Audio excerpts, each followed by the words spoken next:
El Dansar Neu hereu del que va ser en el seu moment la FESCAT, les Escoles de la Festa, és des de fa 6 anys bàsicament un festival que pivota sobre 3 grans eixos: la dansa, la música i el patrimoni, que nosaltres entenem des de vessants diferents. L'un és claríssimament el patrimoni natural, les Valls d'Àneu, tot i que també fem incursions en altres territoris. L'altre és el patrimoni artístic, arquitectònic, que s'expressa molt clarament, per exemple, en les esglésies de les Valls, i després també el patrimoni immaterial. És un festival que, tot i ser petit i la seva modèstia, ens harà treballar en xarxa,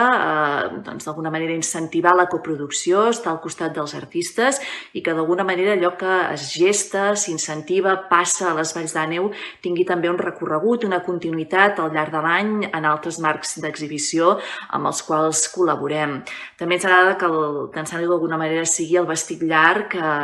i que reflecteixi el que és i ha estat i és avui i també es projecta en el dia a dia del Consell Cultural de les Valls d'Àneu, i és per això que la nostra programació es trufa d'alguna manera d'iniciatives que estan en la gènesi del propi Consell. Estem parlant d'aspectes de publicacions, de recerca, de cultura popular i naturalment també aspectes vinculats a la memòria històrica i democràtica.